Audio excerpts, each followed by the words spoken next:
Estamos iniciando nesse exato momento o primeiro podcast gravado no dia 25 de 2 de 2022, falando a respeito de Machado de Assis. Estão presentes nessa conversa que são Richard, Sara Raquel, Wilane Bruna, Franciele Germano, Kelly Monique e Matheus Emanuel. Somos da turma do terceiro Agroa da manhã do campus IFAM Maragogi. Nessa primeira história, nós vamos começar a falar sobre Machado de Assis, assim como outros autores, por exemplo, Lima Barreto é um cara negro, nascidos pelos pais Maria Leopoldina da Câmara Machado e Francisco José de Assis. Então já sabemos que Lima Barreto é um escritor, já sabemos, aliás, Machado de Assis. Já sabemos que Machado de Assis é um escritor, e assim como Lima Barreto foi, ele também é negro. Então, o que é que nós podemos dizer? Será que Machado de Assis sofreu preconceito? Sofreu humilhações? Sofreu por pessoas que olhavam para ele e pensavam que ele poderia ser um marginal, um bandido, alguma pessoa que não ia levar a vida justamente pela cor da pele, como bem sabemos. Tanto no passado até hoje, os negros são os desvalorizados da história. Mas por muitas das vezes, a maioria dos negros que produzem as maiores histórias do mundo, como a gente vai ver daqui para frente.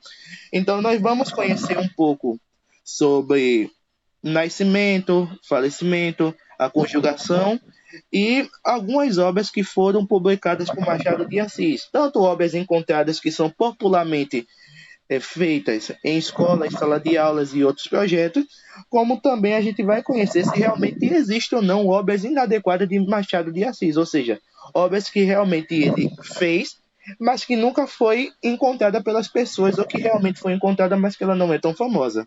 Wilane, o que é que você tem a falar a respeito sobre Machado de Assis?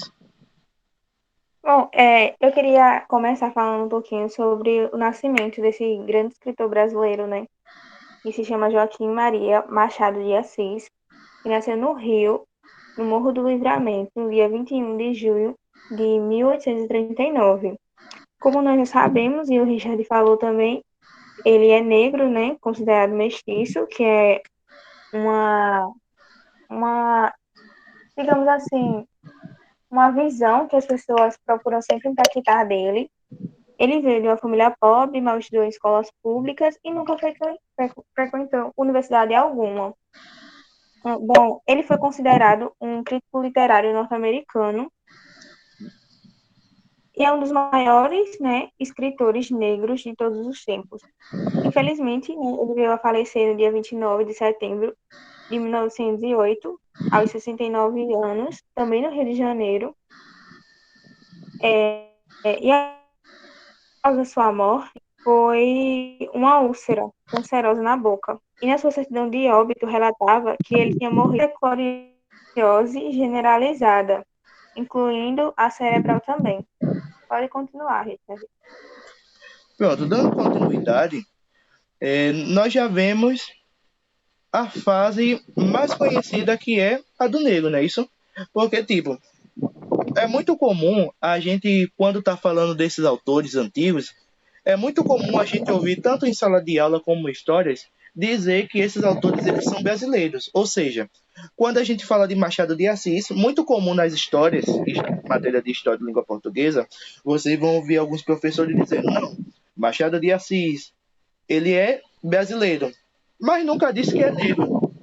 Como também algumas imagens mostram Machado de Assis como Lima Barreto em imagem preta e branca, mas não mostra na imagem negra. Ou seja, se ele não tem foto suficiente para mostrar que realmente Machado de Assis era negro, ou por que não faz uma característica pintada ao invés de mostrar uma imagem preta com branca? Então vamos conhecer um pouco mais da história de Machado de Assis com Matheus. E aí, Matheus, o que é que você tem a dizer a respeito?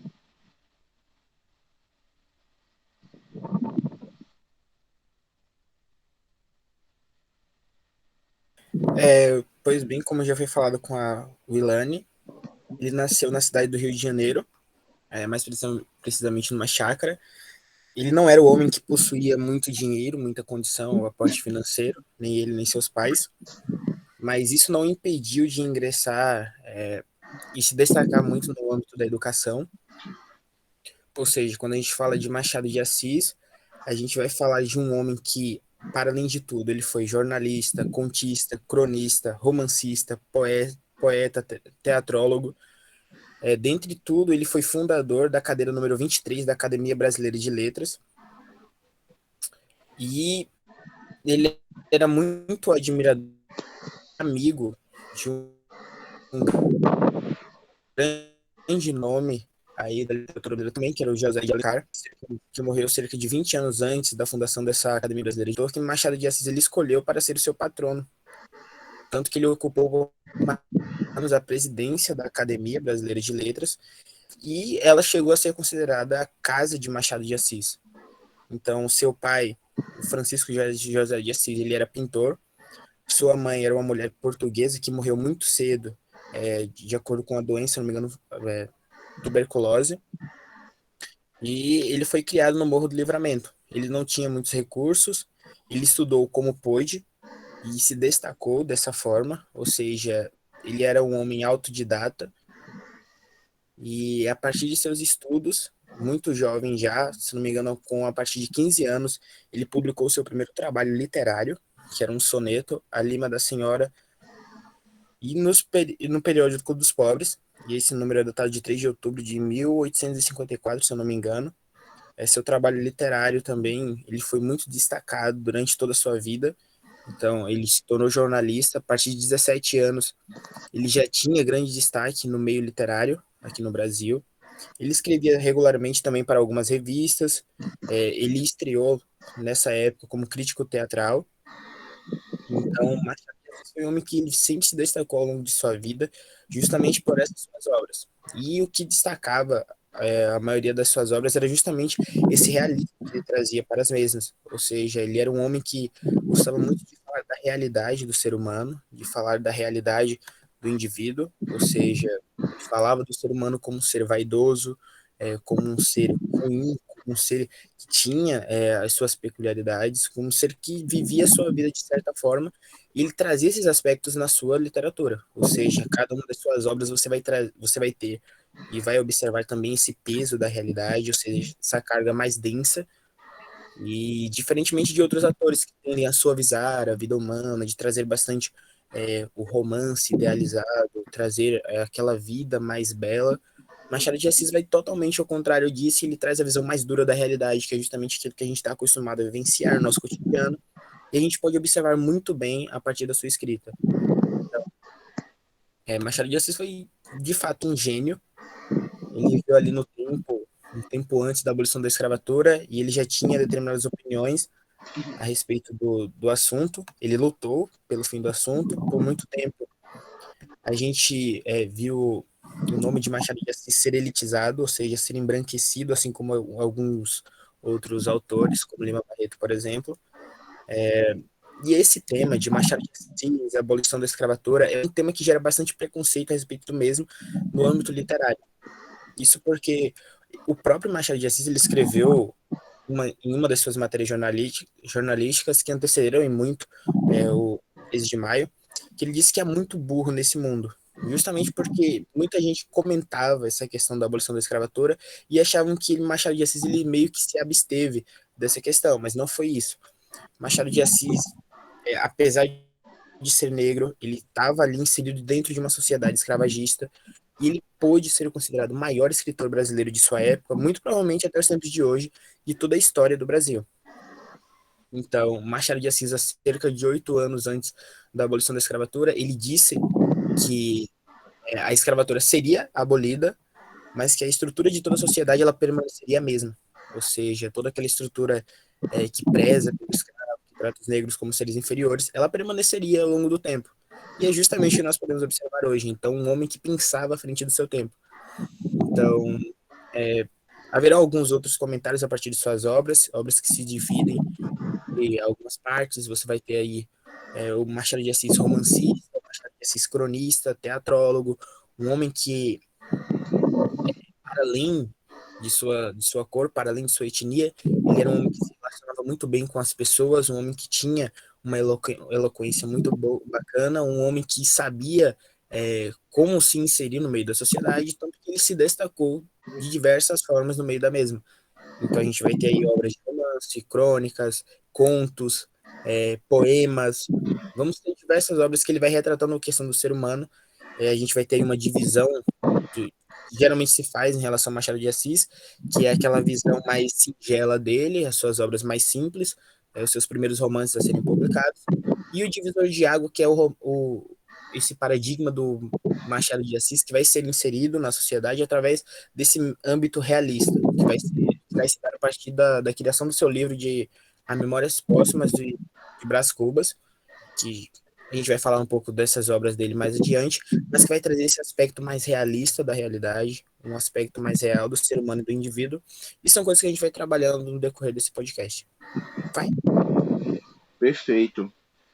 A respeito, quando a gente fala sobre a história completa de Machado de Assis, né, nesse caso uma introdução da história, é muito importante a gente não deixar o nome de uma pessoa que foi muito importante na vida de Machado de Assis de lado, que é Carolina Augusta Xavier de Novaes, a esposa de Machado de Assis, que teve seu nascimento em 20 de fevereiro de 1834, nascida em Porto, Portugal, e a sua morte em 20 de outubro de 1904, aos 69 anos de idade, no Rio de Janeiro, dentro do Brasil. Ela tinha como parentesco Faustino Xavier de Novaes, que era irmãos, e era conjugue de Machado de Assis. Conjugue significa casamento. Então, a respeito disso, a gente já pode afirmar que Machado de Assis ele sempre falava que temia muito a morte da sua esposa, porque ele sempre dizia que temia muito o medo de como ele ia viver com a perda de Carolina Augusta de Novaes, ou seja, como é que ia ser a sua vida se a sua mulher morresse antes dele.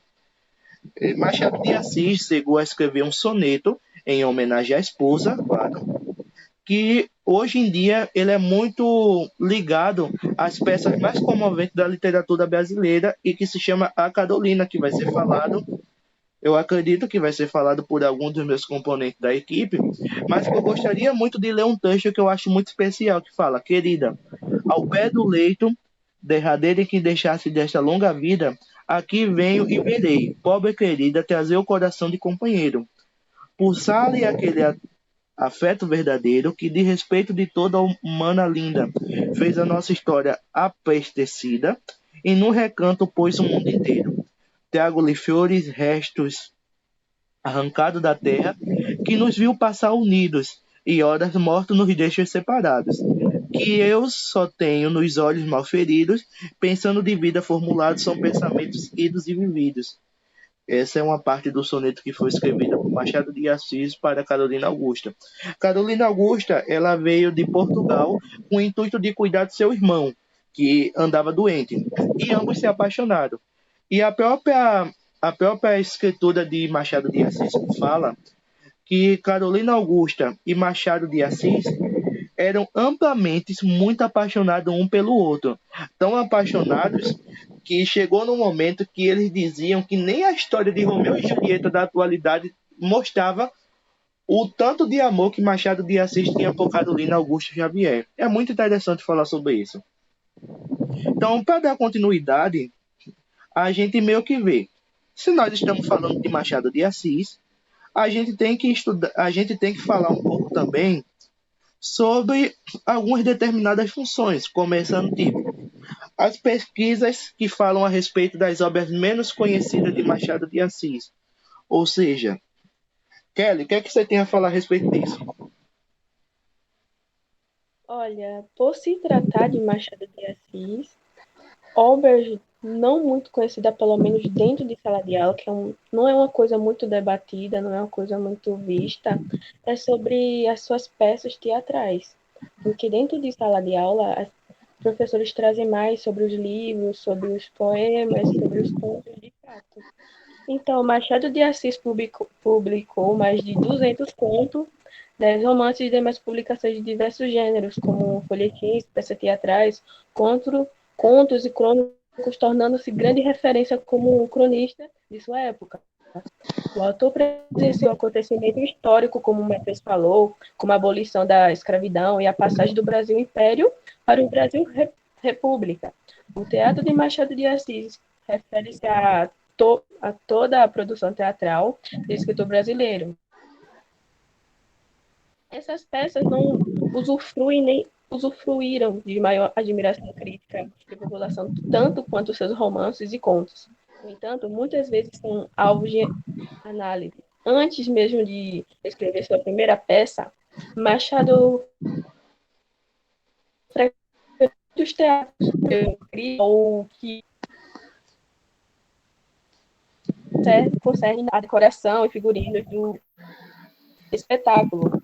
Em seu trabalho crítico, O Passado, o Presente e o Futuro da Literatura, de 1858, lamentou nas linhas finais o demasiado uso de traduções no palco brasileiro, o que o motivou a buscar uma formação de teatro voltada à questão nacional.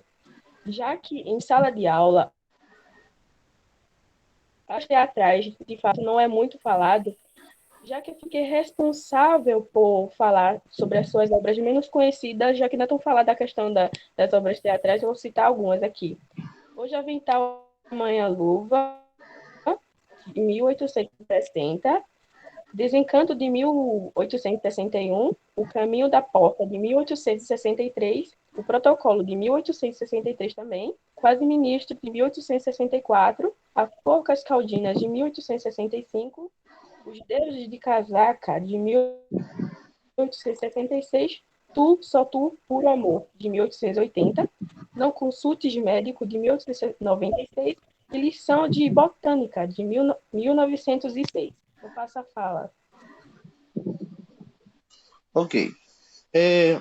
Vamos dar continuidade sobre as obras de Machado de Assis. E dessa vez a gente vai falar uma coisa muito importante, que é a respeito sobre as histórias que aparecem e as histórias que não aparecem em sala de aula. É muito comum você chegar na literatura portuguesa, estudos do nono ano, primeiro ano, segundo ano e terceiro ano do ensino médio. Quando nós falamos de escola federal, algumas com 4 anos de ensino médio também, a gente estudar muito sobre obras conhecidas de Machado de Assis. Mas aí eu já parei para perguntar, e eu acredito que vocês também já tenham parado para se perguntar.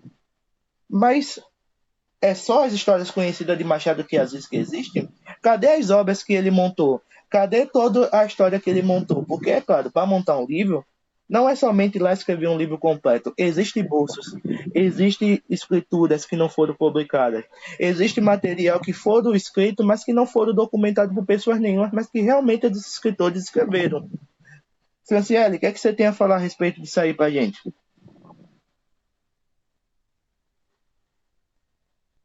Bem, até onde eu pesquisei e até onde eu olhei brevemente em livros, Machado de Assis é bastante citado. Quando não é seu livro por inteiro, nós vemos livros e títulos de suas obras serem citados como materiais de apoio quando eles não são voltados para a própria atividade. Não achei nenhuma matéria ou publicação em sites, em livros, de quaisquer obra que não seja conhecida de Machado de Assis. É claro que devemos ter em mente que todo escritor sempre tem obras que não foram publicadas ou que não são tão conhecidas. Às vezes a obra é publicada, mas nós nem fazemos ideia que é daquele autor. Pode ser às vezes ele não ser de um fatio de uma escrita e os leitores estejam acostumados a ver, porque um bom leitor ele consegue conhecer sim o seu autor pela forma como ele escreve. Mas Machado de Assis, até o presente momento, tanto na web como em livros, não tem nenhuma obra que seja desconhecida. Ele principalmente é mais conhecido por suas crônicas. São bastante citadas nos livros de português do ensino médio e do fundamental. E arrisco até a dizer em faculdades.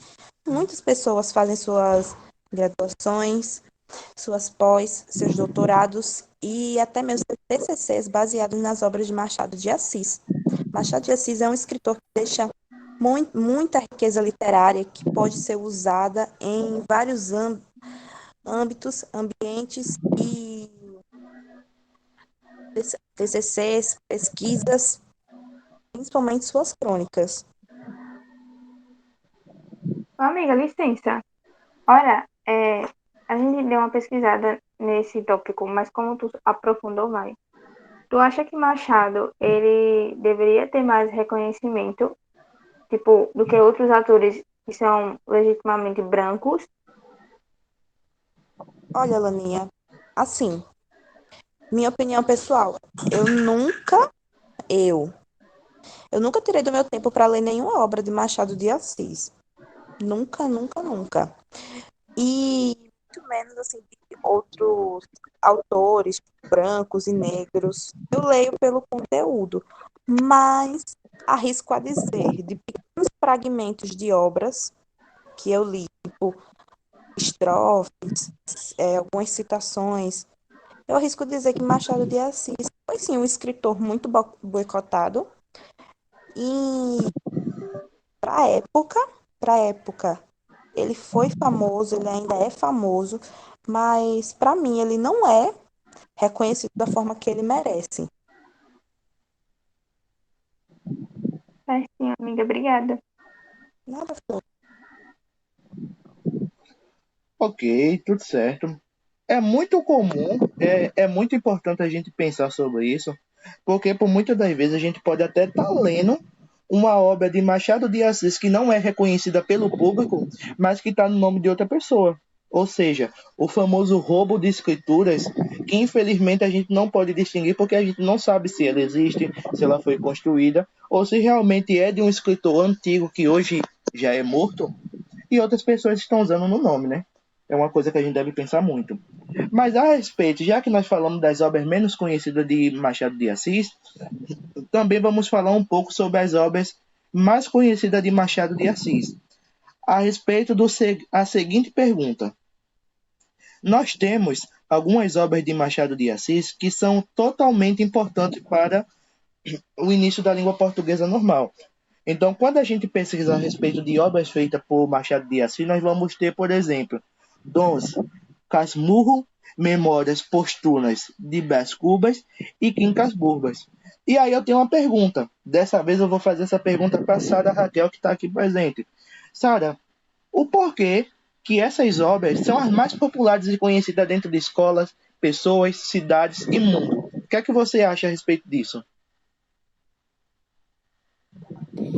Bom, para mim, se tem a dizer que elas têm a sua importância, porque nessas obras, Machado de Assis simplesmente levanta o eu crítico dele, trazendo em seus romances problemáticas sociais, certo? E ele traz para os seus livros para mostrar aos seus leitores o que acontece e fazer eles refletir. Perfeito. Temos como, por exemplo, Dom Casmurro. O Dom Casmurro, todo mundo acha, né, que a analogia dele tem uma suposta traição, sendo que ali o Machado de Assis quer deixar ali um mistério no ar e quer trazer uma problemática ali dentro para que os seus leitores venham analisar de vários ângulos. Primeiro, Dom Casmurro só tem um narrador, que é o Bentinho, né? Que é o Bento Santiago. Em alguns sites, você pesquisando com a UOL Educa, ela coloca como o livro como uma psicoanálise de Bento querendo se esvair de sua culpa, certo? E em alguns outros sites falam que como Machado de Assis é um autor sutil que tem uma penetração aguda em questões sociais, ele traz essa questão, porque o tema central é só essa questão de se houve uma traição ou não, uma questão de gênero, né? Olha aquela problemática de que se a mulher trair, ela tem que ser condenada, e muitas das vezes naquele tempo na sociedade, se o homem traísse, tudo.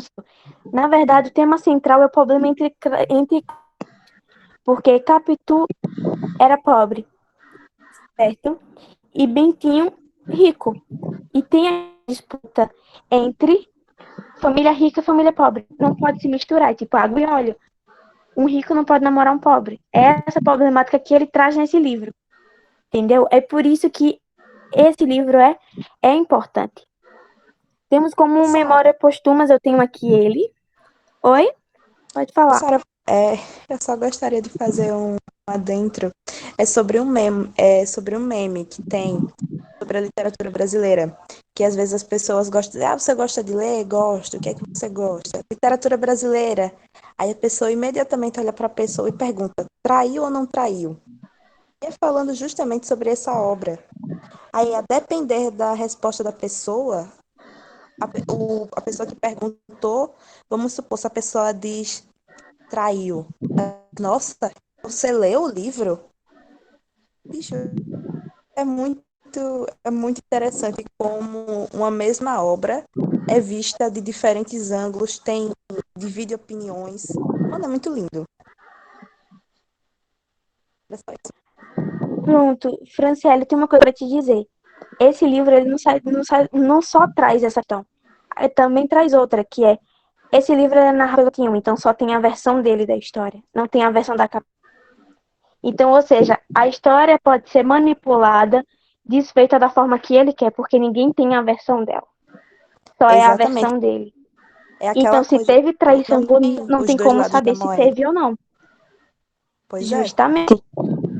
Esse é um livro que provavelmente deve ser muito usado em faculdades, pessoas que fazem licenciatura em história, né, justamente para essa investigação, porque todo mundo sabe que para ser um historiador você tem que saber verificar os fatos, tem que ter mais de uma fonte, não pode ser uma única fonte para confirmar aquilo que aconteceu. Você não pode trabalhar com Sim. suposições, você tem que ter a confirmação. Ela é muito interessante por conta disso. E, tipo, simplesmente eu sou apaixonada nela por conta disso. Se a pessoa dizer, teve traição, você fica, tipo, gira aquele debate bem legal sobre a obra, entendeu? É uma obra que gera um debate bem legal. Outra fala, traiu, a outra fala, não traiu. Tipo, mas por que traiu, por que não traiu? Aquela coisa Tem bem legal de se discutir. esse impasse de argumentos. Justamente. E aí a gente tem o Memórias Póstumas de Brás Cubas. Ele é um livro, assim, que deu uma reviravolta na cabeça dos leitores, porque de vez em ele ser um livro, justamente eu tenho ele aqui em mãos, de vez em ele começar com início, meio e fim, ele começa pela morte. Ele começa pela morte. E ele fala que ele não é um autor morto, mas ele é um morto autor. Vou ler aqui um pedacinho aqui que ele fala. Logo, o primeiro parágrafozinho dele que fala. Há algum tempo hesitei. Aliás, o nome desse capítulo o primeiro capítulo é Óbito do Autor. Aí o primeiro parágrafo que eu vou dar uma lida nele. Algum tempo hesitei se devia abrir estas memórias pelo princípio ou pelo fim. Isso é, se poderia, em primeiro lugar, o meu nascimento ou a minha morte. Suposto uso vulgar, seja começar pelo meu nascimento. Duas condições me levaram a adotar diferente método. A primeira é que eu não sou propriamente o defunto, mas um defunto autor. Para quem Campa foi outro berço, a segunda que o escritor, a segunda é que o escritor ficaria assim mais galante e mais novo. Moisés, que também contou a sua morte, não pôs no introito, mas não acaba. Diferença radical entre este livro e o Pentateuco. Ele faz muita atenção em algumas obras dele em histórias bíblicas, né? Eles pegam muita passagem assim bíblica. Tanto que essa aqui, essa não, a Dom Casmurro, ela chega a ser comparada como se fosse uma paródia de história de Abraão e Isaac, né? É um negócio bastante bem interessante mesmo. E essa aqui, Memória Póstumas, ela começa pela morte. né? O autor, né, no caso, que ele fala que é um defunto autor, ele começa pela morte dele porque ele acha que vai ficar mais bonito. Ele começa pela morte e vai até a adolescência, contando a história dele da morte para a adolescência. É como aquele filme que eu não me lembro o nome agora, que nasce um bebê já idoso e ele vai crescendo, né? Vai crescendo e torna a ser bebê de novo, né? Eu não me lembro desse filme. É mais ou menos o intuito desse livro aqui. Ele deu um nó na cabeça dos leitores dele na época, que eles tentaram se situar no meio da história, que estava acontecendo, começar do fim para o início. É um negócio bem louco. E que ele usa nesse livro, ele usa de tom de sarcasmo e ironia para falar sobre a vida privilegiada de alguns na sociedade. Ele, essa trilogia, né, que é considerada trilogia realista, que em primeiro vem Memórias Póstumas, que eu tenho um livro, em segunda vem Quincas Borba e por último vem o Dom Casmurro. Essa trilogia que vem para trazer análises dentro dos romances com problemáticas sociais. Que é bastante isso. E temos o Quincas Borba, que ele é um livro que critica os aspectos da sociedade e expõe várias situações, como casamento, casamento por status, essas coisas que a gente tem bem atual. Pode ver que a maior dos escritos dele traz coisas, foi escrito lá atrás, mas também traz bastante temática que é atual, né? Casamento por interesse, aquele famoso casamento só porque tem dinheiro, dá o golpe do baú. Nesse Quintas Bobas aqui ele traz essa temática, né? Nessa, e no Memórias Postulado ele traz a questão de a vida privilegiada de umas pessoas e outras não, né? Ele trata com bastante questão. E no Desmurro ele traz a temática não só do gênero, né? Aquela problemática lá toda do gênero, aí traiu, não traiu, mas também como aquela briga entre classe, que é o clássico, né? Rico não pode casar com pobre, pobre não pode casar com rico, e essa coisa. Por isso que eles têm a sua importância e são mais famosos por ter essa importância, assim, de questões sociais que são tratadas, que eram tratadas na época deles, né? Que era tratada lá no Brasil oitentista e também traz também para a atualidade. Pode dar continuidade, Richard. Pronto. Nossa conversa foi uma conversa muito interessante falando sobre Machado de Assis. Nós relatamos muitas histórias muito perfeitas, mas aí eu tenho uma coisa muito sincera para dizer a todos vocês. Toda a conversa está sendo gravada nesse exato momento.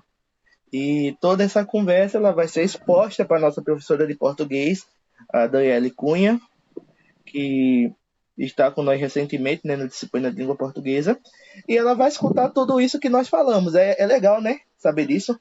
Então, professora, um grande abraço aqui de todos. Espero que a senhora goste muito dessa gravação. Era uma coisa que eu sei que a senhora não esperava, né, mas que realmente eu gravei e vou continuar. Então, vamos lá. Terminamos a história de Machado de Assis. Alguém tem mais alguma coisa a impor? Acredito que não. Então, Eu tenho. pode falar. Matheus está silenciado há mais de 20 minutos, cara. Sobre a questão lá primeiro sobre uma fala, acho que foi da Franciele e da Wilane, se eu não me engano, que era se o Machado de Assis ele tinha um reconhecimento que ele merece. Na minha opinião, ele é bastante reconhecido, porque, tipo, se você fala de obras de Machado de Assis, ou até mesmo de frases que já estão caracterizadas na literatura brasileira como essa temática de Capitu, traiu ou não traiu. Indiretamente, se você fala isso, você está falando de Machado de Assis. Se você fala de obras como o Conto da Missa do Galo, você está falando de Machado de Assis. O Conto da Missa do Galo é dele? Sim, é dele. Mentira, cara! É justamente essa questão. Velho, não, A não, gente vive não, em torno mano, de obras de Machado de Assis, só que a gente não tem o eu conhecimento de que amo é dele, esse entende? conto. Eu não sabia, porque eu tenho ele no PDF que eu peguei lá no Twitter, que disponibilizaram lá contos maravilhosos que deveriam ser lidos. Aí tá lá esse conto no PDF e quando botou lá autor desconhecido. E mano, eu amo esse conto de paixão, velho. Não, não, não. Ai, mano. Ó, na Ai, maioria das obras, na maioria das atividades que a gente tem, tipo, sejam atividades interpretativas, questão de Enem mesmo, ou vestibular, a gente é apresentado alguns contos como Alienista, Cartomante, Missa do Galo, que são obras de Machado de Assis. Então, se ele teve o reconhecimento que merece, eu diria que não, porque ele merece muito mais. Mas se ele é reconhecido, eu diria que sim. Machado de Assis ele é muito reconhecido, tanto que para mim ele é referência na literatura brasileira. Um fato importante para citar é que Machado de Assis teve suas obras sendo publicadas em 24 países e as suas obras foram traduzidas para mais de 35 idiomas. Isso, então, é o reconhecimento que ele tem no exterior. Ou seja, no Brasil, isso é muito, muito maior. E agora, pontuar uma coisa que a Sara falou. A Sara falou das três principais obras de Machado de Assis. No caso, Dom Casmurro, Memórias Póstumas de Brás Cubas e Quincas Borba. Eu, particularmente, eu li Quincas Borba. É um texto muito bacana. Eu tenho o livro aqui em mãos agora. Eu vou ler um trechinho para vocês do que ele diz ali no seu índice, na sua fase inicial. E todo o livro vai se basear nessa premissa, que é basicamente o seguinte: supõe tu um campo de batatas e duas tribos famintas. As batatas apenas chegam para alimentar uma das tribos, que assim adquire forças para transpor a montanha e ir a outra vertente, onde há batatas em abundância. Mas, se as duas tribos dividirem em paz as batatas do campo, não chegam a nutrição suficientemente e morrem de inanição. A paz, nesse caso, é a destruição. A guerra é a conservação. Uma das tribos extermina a outra e recolhe os despojos. Daí a alegria da vitória. Os hinos, aclamações, recompensas públicas e todos os demais feitos das ações bélicas. Se a guerra não fosse isso, tais demonstrações não chegariam a dar-se pelo motivo real de que o homem só comemora e ama o que lhe é aprazível ou vantajoso. Pelo motivo racional de que nenhuma pessoa canoniza uma ação que virtualmente a destrói. Ao vencido, ódio ou compaixão. Ao vencedor, as batatas. Então, eu li Quincas Borba, é um texto muito bacana, com temáticas muito interessantes. E um fato interessante de Machado de Assis é que, para muito antes aí de Aranha Verso, a gente tem o Machado Verso. Então, se vocês lerem Memórias Póstumas de Brás Cubas, você vai ter referências ao personagem Quincas Borba. Se você ler Quincas Borba, você vai ter referências a personagens de Memórias Póstumas de Brás Cubas, de próprio Dom Casmurro. Então, Machado de Assis, ele sempre teve essas relações aí e criou seu próprio Machado Verso, assim dizendo. E quando a gente fala de Quincas Borba, ele é um livro muito bacana que retrata a essência e a realidade do indivíduo. Então, a gente vai ter a história sendo contada a partir do personagem Rubião. Rubião, ele era um professor que não recebia muito dinheiro, mas tinha um amigo, e esse amigo dele, que é o Quincas Borba, ele estava doente, e por muito tempo ele era namorado da irmã de Rubião e chegou até a pedi-la em casamento, só que ela acabou morrendo muito precocemente. Então, mesmo assim, eles continuaram sendo amigos. Quincas Borba ficou doente. Rubião foi lá, começou a cuidar do seu amigo. E Quincas Borba tinha um cachorro e amava tanto esse cachorro que entregou a esse cachorro seu próprio nome. Então, o cachorro também se chamava Quincas Borba. Quincas Borba acabou morrendo. Ele era um homem rico, então ele deixou toda a sua fortuna, todo o seu dinheiro e capital para Rubião. Então, Rubião, agora de professor, ele se torna capitalista com a única condição de que ele haveria de cuidar daquele cachorro. Então, toda a trama de Quincas Borba vai girar nas ações de Rubião agora. De anteora, um homem pobre, que era um professor que não recebia muito nesse contexto, se tornando agora um capitalista que tinha muito dinheiro, graças ao seu amigo, agora falecido, e ele haveria de cuidar do cachorro. Então, é uma trama que vai se baseando. O Rubião ele começa a gostar de uma mulher, sendo que essa mulher é casada. Ela dá esperanças para ele, depois corta essas esperanças. O Rubião ele adentra no mundo da política. Depois de um tempo, ele fica pobre de novo, começa a ficar doente, e curioso que ele começa a desenvolver a mesma doença que o velho Quincas Borba desenvolveu antes de morrer. Então aí você vai ter só os parâmetros relacionados entre Rubião e o cachorro, a relação que eles tinham, a sua beira, a sanidade, questões que trazem a essência do ser humano mesmo. Então, como o ser humano reage quando ele começa a ter bastante dinheiro, como ele reage e muda a sua vida dentro desse contexto social. Então, é muito bacana esse livro. Memórias Póstumas de Brás Cubas eu ainda não li, confesso.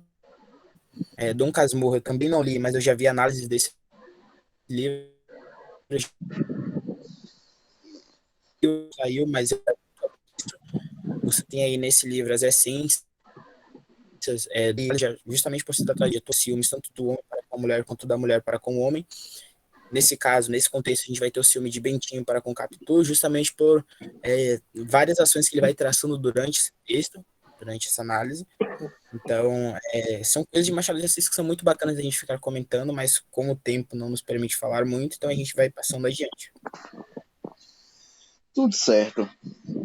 Gente, qualquer uma das pessoas que estão escutando nesse exato momento essa conversa ou alguma coisa parecida, aconselho muito que vocês pesquisem a respeito de Machado de Assis na internet. Existem muitas outras alternativas. Não é só essa conversa que vocês vão aprender quem é Machado de Assis. A gente está dando apenas uma introdução. Mas também vai existir muitas outras coisas. YouTube, Google, pesquisas. Existem PDFs que contêm alguns livros grátis construídos e feitos por Machado de Assis. São histórias super interessantes que eu aconselho vocês a assistir. Eu sei que vocês vão gostar, sei que vocês vão se interessar, assim como a gente se interessou, porque, tipo, quando nós decidimos falar de Machado de Assis, a gente não decidiu só falar porque era um trabalho escolar, e sim porque ele era um cara muito interessante para a gente falar a respeito. Negro, humilhado, sofrido, perdeu a esposa, fez um livro para a esposa. É muito interessante. Então, agradecemos a participação de todos, agradecemos a participação também dos ouvintes que estão aqui nos escutando. E, nesse exato momento, vamos terminar com a intro vídeo template feita por mim para a finalização desse vídeo.